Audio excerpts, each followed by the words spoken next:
महत्वाची बातमी, जम्मू विमानतळावर पाकिस्तानचं ड्रोन पाडण्यात आलेला आहे। या घडीची महत्वाची बातमी, भारतीय सैन्याने पाकिस्तानचा हा ड्रोन जो हल्ला करण्यासाठी तिथे आलेला होता त्याला पाडलेला आहे। आणि एअर डिफेन्स सिस्टीम जी आहे भारताची ती किती सजग आहे याचा पुन्हा एकदा नमुना दाखवण्यात आलेला आहे। खरं तर 4 दिवस आधीच पाकिस्तान सातत्याने सांगत होतं की आम्ही विमानतळावरती अटॅक केला वगैरे म्हणून, पण आज त्यांनी तिथं प्रत्यक्षात ड्रोन पाठवलेला होता, पण तो ड्रोन जम्मू विमानतळावरती पाडण्यात आलेला आहे। आणि दृश्य सुद्धा आपल्यापर्यंत पोहोचतायत। बघा, ही दृश्य कॅमेऱ्यात सुद्धा कैद झालेली आहेत। ड्रोन आलेला होता चाल करून, पण आपल्या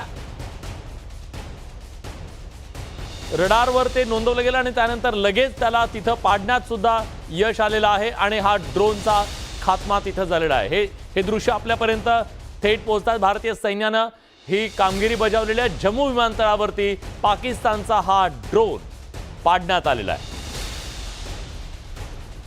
त्यामुळे पाकिस्तान शांत बसणाऱ्यातला नाहीये, ते त्याची फितरत नाहीये आणि त्यामुळे हे सातत्यानं तो पुढचे काही दिवस आगळी करत राहणार आहे। जम्मू विमानतळावरती पाकिस्तानचा हा ड्रोन पाडण्यात आला। प्रशांत लीला रामदास आपले प्रतिनिधी आपल्या सोबत आहेत दिल्लीहून।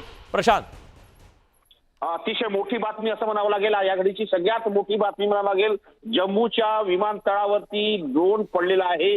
या संदर्भात अजून माहिती पुढे येताना आपल्याला पाहायला मिळते। साधारणतः जी माहिती पुढे आलेली आहे त्यामध्ये साधारणतः जी माहिती आली त्यामध्ये जे टार्गेट आहे जम्मू विमानतळ असल्याची माहिती पुढे आलेली आहे आणि त्यामध्ये मल्टिपल ड्रोन ड्रॉपिंग करण्यात आलेलं आहे।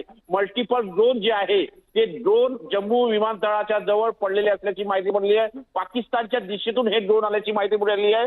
टार्गेट जे होतं जे ड्रोन या संपूर्ण याचं जो टार्गेट होतं ते जम्मू विमानतळ असल्याची माहिती पुढे आलेली आहे। यावेळेस जी सुरक्षा व्यवस्था आहे ती तुटल्या गेल्याची माहिती पुढे आली आहे। सुरक्षा व्यवस्थेच्या सूत्रांनी ही माहिती दिली आहे। महत्वाचं म्हणजे अटॅक आहे की नाही या संदर्भात अजूनही कोणी बोलायला तयार नाहीये, पण महत्वाचं म्हणजे ड्रोन हे जे पडलेले आहेत जम्मू विमानतळावरती एक एक माहिती पुढे येताना आपल्याला पाहायला मिळते। महत्वाचं म्हणजे घडामोडीमध्ये जर बघितलं आपण या घडीला तर जे जम्मू विमानतळावर व्हिज्युअल देखील पुढे येताना पाहायला मिळते, त्यामध्ये साधारणतः हे जे आहे हे ड्रोन ड्रॉपिंग अल्टरनेटिव्ह शेअरिंगच्या माध्यमातून करण्यात आल्याची माहिती पुढे आलेली आहे। या सगळ्यामध्ये अत्यंत महत्वाचं आहे की ड्रोन ड्रॉपिंग करण्यात आल्याची माहिती पुढे आलेली आहे। या घडीची सगळ्यात मोठी बातमी म्हणावं लागेल की विमानतळावरती ड्रोन ड्रॉपिंग झालेली आहे। स्टुडिओ निश्चितच, आणि एअर डिफेन्स सिस्टम आपली अतिशय कुशल आहे, त्यामुळे अशा प्रकारच्या या जे आगळीक असेल ती हाणून पाडली जाईल। खरं तर मला आता विंग कमांडर वैष्णवी टोकेकर यांना विचारायचं, निवृत्त हवाई दल अधिकारी आहेत त्या, आज आपण तिथली एअर डिफेन्स सिस्टीम तोडण्याचा प्रयत्न केला। लाहोरमध्ये आपण तिथे ड्रोनच्या माध्यमातून त्यांच्या सिस्टीमला मोठं नुकसान पोहोचवलेलं आहे। तुम्हाला हे यश किती महत्त्वाचं वाटतं?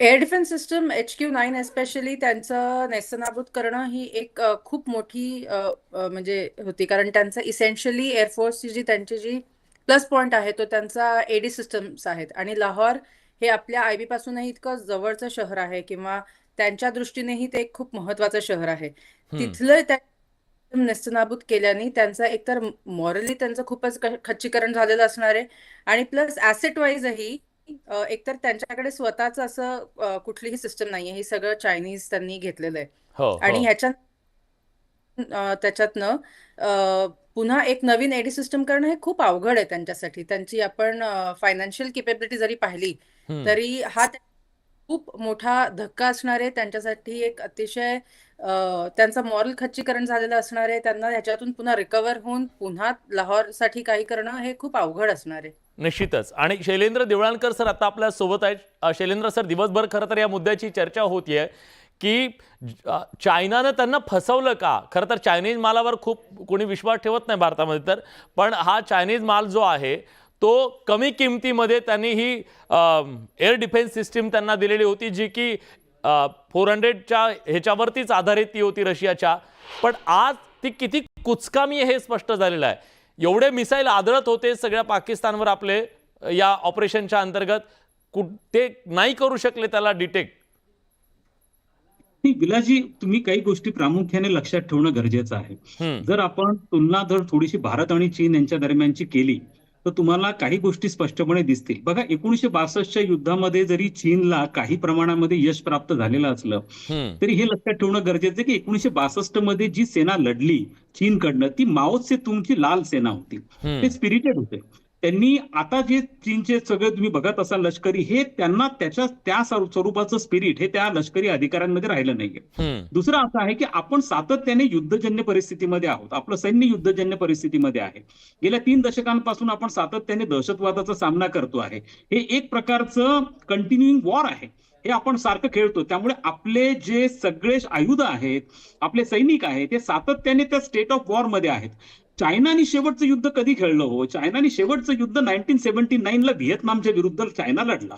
त्याच्यानंतर कोणतं चायनीज मिसाईल, कोणतं चायनीज फायटर प्लेन हे आजपर्यंत युद्धात वापरलं गेलंय? F-17 कधी युद्धात वापरलं गेलंय? चायनाचं कोणतंही इक्विपमेंट युद्धात वापरलं गेलेलं नाही, कारण चायनाने युद्धच केलेलं नाहीये.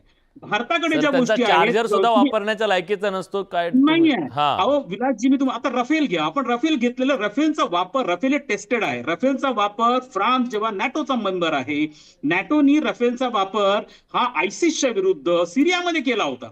अख्खं आयसिस उद्ध्वस्त करण्यामध्ये रफेलची प्रचंड मोठी भूमिका होती. हे आपण लक्षात